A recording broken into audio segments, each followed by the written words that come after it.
dodge those Draco Meteors. Let's jump into the first top 4 here at NAIC. It's going to be a Miraidon apiece for both of our traders, but the partner Pokemon are going to be the Incineroar and the Landorus. Landorus makes a quick appearance here, like you mentioned, the Miraidon Mirror as well. We've already seen these on stream today. Often kind of leads to both players wanting to click that terrestrialization button and get themselves a little bit safer. But one key piece to mention here, Incineroar, the fake out is often what you want in this Miraidon Mirror. Just make sure that the Choice Specs Miraidon on the other side can't attack. But when there's a possibility of a Furgraph lurking in the back, it's not nearly as comfortable to just press that button. And meanwhile, Landorus, if it's given the free chance to attack, could just one-hit KO either of these Pokemon. We're not going to see a surprise Furgraph in this turn, though, just to protect on the Landorus. And no fake out coming through. Instead, Electro Drift straight out of the blocks from the Miraidon, going down into the opposing Incineroar. Not enough to be able to get the KO, but Miraidon on Federico's side is able to retaliate with the exact same move, but into its counterpart. Not going for the Draco Meteor here. Both players show some restraint on this first turn. No terrestrialization used, just Electro Drift, but much better side of the Electro Drift for Kazuki, getting really significant damage into that Assault Vest Incineroar. But no KO, just bulky enough to hang on. Meanwhile, the Electro Drift from Federico's side lands into the Miraidon 4 times resisted, doesn't do that much damage, but if you look at the Miraidon, down below 50% health between the U-turn and that Electro Drift still did really significant damage.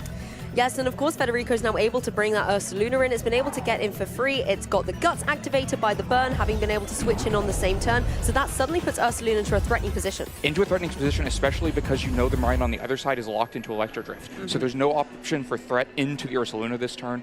Landorus can put out a lot of damage and try to get an Earth Power there, but it's not a KO, so Ursaluna should be able to get an attack off. Meanwhile, the Electro Drift lock on Federico's side is even worse. With a Ground type on one hand and a Dragon Electric on the other side, probably is going to force a switch out of this Miraidon, unless you expect to just be one turn ahead, but no, the switch comes out.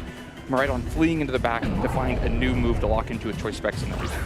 Well, Incineroar's going to rejoin the field. It is on dwindled HP, and the Intimidate coming through into 2 special attackers is going to be null and void, but if it's able to hang on this turn, it can always go for fake out in the next. But I think Miraidon's going to say, back into your Pokeball, little kitty cat. Go straight there, and that's exactly what's happening to Incineroar. But at least Federico has the utility. You've preserved that Miraidon in the back. It can switch up its moves for a little later on. Still to move, however, we have got the Landorus that can connect onto the Ursaluna with that Earth Power. Does do a significant amount of damage, but Ursaluna free to retaliate with the Facade. So much damage, a one-hit knockout. That Landorus is out for the count. Landorus down, probably a pretty good trade to get rid of the Landorus in exchange for a lot of Ursaluna's health. But without speed control, Ursaluna will have a hard time having further impact in this game. But Lunala could provide the Trick Room in the future. And meanwhile, there was a little bit of a game of chicken. Both players had Electro Drift locked with no good target. Only Federico's decides to switch, and Kazuki capitalizes on that with the Electro Drift landing into Incineroar as it switched out on the field and finishing the KO that it couldn't get on turn 1. Well, I think Federico's Miraidon was really pinned, like you said. It couldn't do a lot of damage into an electric type or a ground type, so forced to go for the switch there. Lunala's able to come in now. It has got that Shadow Shield nice and intact. Shadow Shield up might give the opportunity for Trick Room, but of course with Calyrex on the other side, you have to worry about the Trick Room just being reversed, or Calyrex just being comfortable fighting in the Trick Room. Meanwhile, Ursaluna is low, definitely cannot take a Glacial Lance, so has to be a little bit careful in this position. Wide Guard coming through, however, just going to be protecting from a potential Glacial Lance, giving Ursaluna a little bit of wiggle room. We know, of course, Electro Drift is going to be the choice for Miraidon. It's going down into this Lunala, is going to be able to break the Shadow Shield and put it into a vulnerable position. But as it is Glacial Lance coming through, there is going to be no damage unleashed from this Calyrex. And once again, Ursaluna in a prime position to get some damage off. If it's going for something like the Facade, that's going to be some significant damage, but instead can just go for the Earthquake. Wide Guard protecting its partner Lunala, so it's free to unleash all of this ground type damage into both these Pokemon. It's guaranteed KO obviously on that Miraidon, but Calyrex is going to suffer from that too. A smart bit of positioning there, understanding that with Miraidon locked into the Electro Drift, it couldn't target the Ursaluna, and with the Calyrex having Glacial Lance and Leech Seed, with Wide Guard going up, it couldn't attack the Ursaluna, meaning that even this low health Ursaluna could guarantee an attack on that turn. And that attack was that Earthquake, really impactful. Wide Guard meaning that you don't hit your teammate, you just get to do damage to both sides, pick up the KO on Miraidon, and chunk a bunch of damage down into the Calyrex on the other side. Meanwhile, though, this does at least get the Miraidon off the field. Now Kazuki can reposition. Has lost 2 Pokemon, though. Once this next one comes in, that'll be the last one for the game. Yeah, but Ursaluna was sitting very pretty on the field there. It does have to watch out for the burn damage, though, ticking away at it, and this Intimidate is going to be a little bit difficult to deal with as well. Intimidate is going to mitigate damage from the Ursaluna, but Ursaluna probably unlikely to have a chance to attack anyway. Knockoff a big problem as well right now. Lunala can't really do damage into this Incineroar. Knockoff can come into that spot and be a big problem, but it also could just outspeed and KO the Ursaluna. So a rare chance for Incineroar to emphasize going out on the offense maybe here instead of just fake out and repositioning. Meanwhile, the Calyrex has to worry a little bit about a Moongeist Beam, especially since Lunala should be faster than the Incineroar. Not for sure. It may be based on how these two Pokemon are trained, but getting a Moongeist Beam out might be enough to finish a KO onto Calyrex. And even if Incineroar is in the position to go out on offense, it can't be left by itself to clean up this game. And you have to consider as well the damage Earthquake had done previously to that Calyrex Ice Rider. That could mean that Moongeist Beam, as you mentioned, could clean up against that Pokemon. Federico making an adaptation, however, deciding to bring Ursaluna later and bringing Miraidon front and center once more in this match. And now we're actually going to see a Terrestrialization come through. This Terrestrialization is going through onto that Lunala, so it is going to become a Fairy type. This does give it a little bit of flexibility in the face of a potential knockoff from that Incineroar, so it's not going to just be KO'd if it does have to take that damage. Looks like it's Terrestrialization a piece here, Len. Terrestrialization also coming out for the Calyrex. Going to help with the Moongeist Beam, going to hurt against that Miraidon that just hit the field. Yep, some defensive plays here with the Sparkles on the stage. Both these trainers want to keep their Pokemon in the game during this first match. Lunala once again just goes for the Wide Guard, knowing there's really not a lot that this opposing Calyrex can do offensively. Its only option really will be to Leech Seed here. Knockoff, however, finds its mark on the Miraidon that was previously that Ursaluna. It doesn't have its choice specs anymore, and it's going to be in an environment it doesn't like. Trick Room has been set up by that Calyrex. Trick Room has been set up, so the speed is now in Kazuki's advantage, but the problem, I think, is still the Wide Guard. The knockoff did really significant damage, but it's not a 2-hit KO, and especially not a 2-hit KO because you do less damage the second time once knockoff is already knocked off the item. And so if Wide Guard comes out, then Miraidon should be relatively comfortable to go out on the offense, either get a KO into Calyrex, or if you expect Calyrex to protect, get damage into the Incineroar. And meanwhile, that Trick Room went up at Kazuki's hand, but in the back is an Ursaluna that will still come in and be the fastest thing on the field eventually. That's so true, and Lunala is really able to put this Calyrex in check with that Wide Guard, going for it once again, really limiting the options that it's got. It is going for that Leech Seed, so it will have a little bit of recovery, and that's obviously going to chip away at Lunala as well. But I think in Trick Room, you want to be able to get that big damage on the board. Knockoff trying to get into the Miraidon. I think another one will be able to get the KO on it, but not necessarily in the next turn, because Miraidon's leaving the field. We know Ursaluna's going to be able to join, and this is the perfect positioning for Federico, knowing Trick Room is up. There's no offensive moves coming through from Kazuki's side right now. Ursaluna could easily try and go for an Earthquake and get more damage on the board, and possibly that KO into the Incineroar. Right, there's no way to stop the Earthquake from landing into Incineroar. Ursaluna will be the first thing to move. Incineroar does not have Protect. But maybe a little bit of a missed opportunity there to put damage into the Water-type Calyrex, which now might be able to get a little bit more staying power if the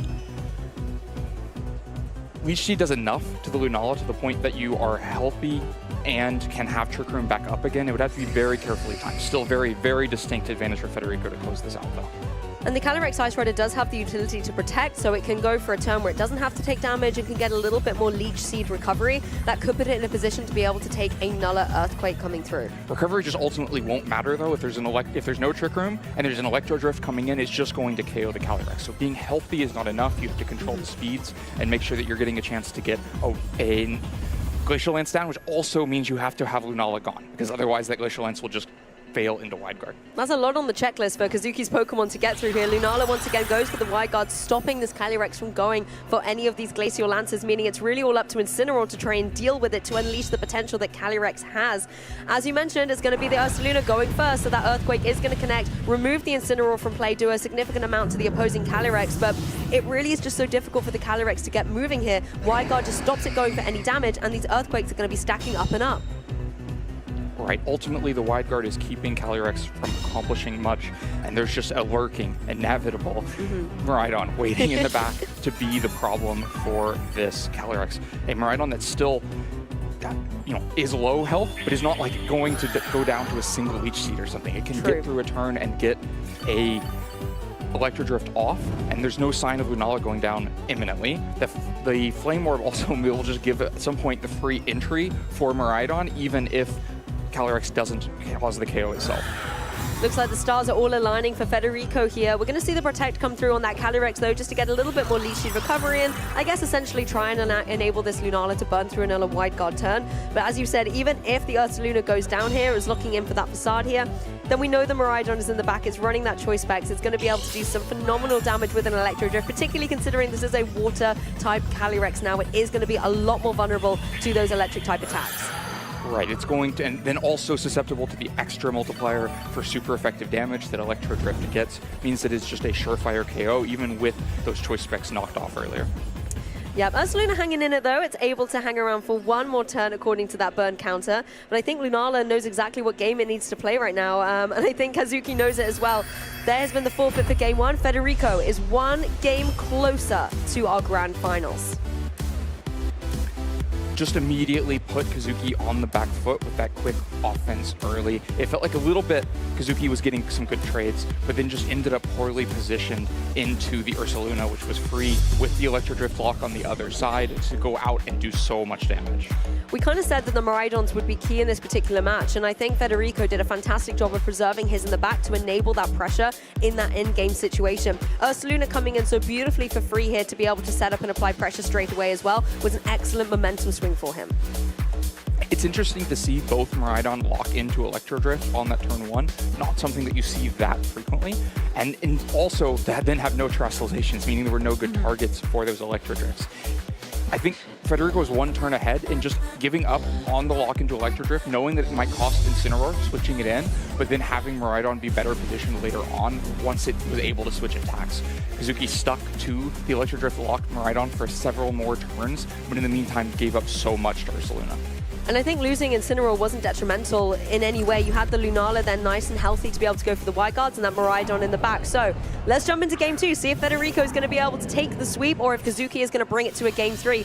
Looks like very similar leads to game one. We have got the Miraidons apiece with a Landorus and an Incineroar. No Pokemon changes for either player so far. Still have the same position where the fake out's being threatened, but could there be a Fergaref in the back?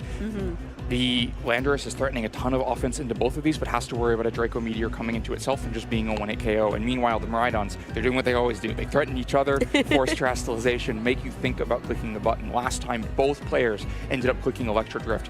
I mean, it would have meant that a terrestrialization was not a good idea from either side. But you have to imagine both players are thinking about being one step ahead of the adjustments, and we do. This time we see the terrestrialization right off the bat for one of these Miraidons.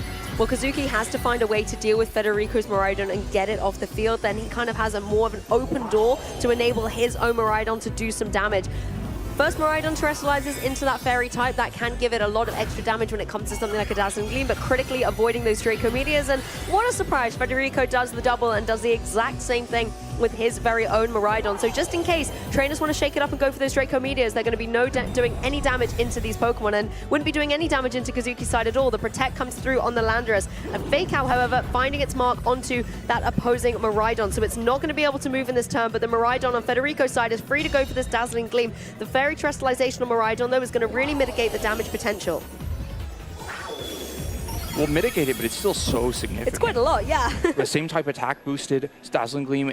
You know, I mentioned before, a lot of players say Dazzling Gleam is actually Miraidon's best move because it does such, you know, generic damage across the other side. Nothing is immune to it. Landorus would have taken a very significant chunk from it, and definitely Federico gets the better side of that.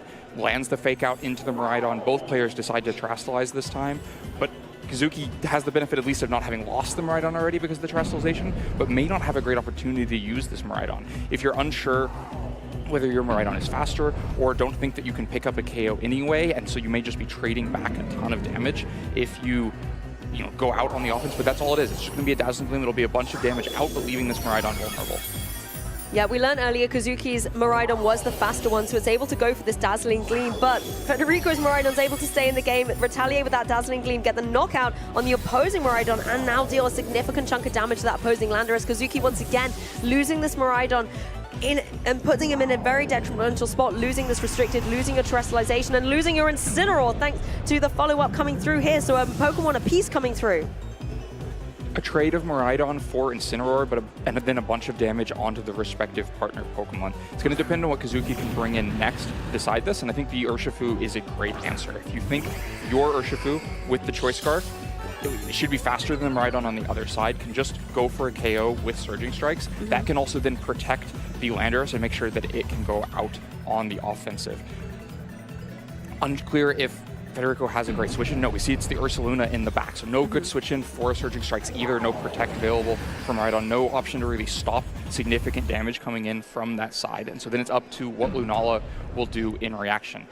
But what that option is pretty powerful, because you know that you can take with Shadow Shield 1 Earth Power, you can try to get a Trick Room up, and then get Ursaluna on the field. I think it's interesting both of our trainers have lost that same Pokemon very early on. Incineroar maybe not being a key piece for Federico, utilizing Pokemon like the Lunala, possibly the Ursaluna in the back as well to try and sweep through towards this endgame. But Urshifu definitely has a decision to make if it wants to try and go for those Surging Strikes and capitalize on the fact that it has that speedy advantage with the Choice Scarf. Incineroar coming in for Kazuki, showing that there's only one restricted in play, and it's already back in its Pokeball here. The target for the Urshifu has decided to be that Miraidon, so evening the score, taking down the Miraidon in retaliation and removing it from play, but now we know what that Urshifu is locked into. We know what the Urshifu is locked into. It may not be such a bad thing with Ursaluna hitting the field in the future, but really key to show that Incineroar now, as Trick Room goes up, can be pretty powerful against Lunala, because we saw in the last game the knockoff was reduced damage because of the Fairy Terastallization, but that Fairy Terastallization on Lunala, not available. But Trick Room just went up, Ursaluna hits the field and looks very potent.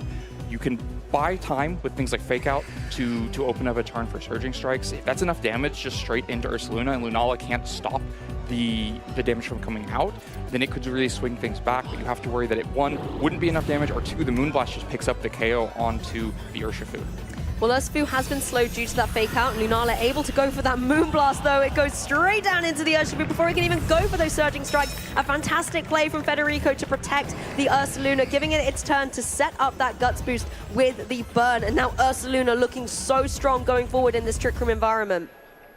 Ursaluna should just be uncontested. Lunala should probably move before Landorus as well and be able to just pick up that KO. It's looking like a clean and easy sweep in this Trick Room for Federico. Kazuki agrees with us and concedes the match. Yeah, Federico will be your first finalist here at NAIC with such a commanding 2-0 victory over Kazuki. I mean, commiseration to Kazuki, what an incredible run through this tournament. The world's invitation is there, but Federico is saying, I want to go one better. I want to become the NAIC champion. Such a well-played match. In the first game, doing it inside of Kazuki's Trick Room, being able to respond to that speed control by still having Ursaluna and putting down so much damage in it. And then in the second game, capitalizing on his own Trick Room, recognizing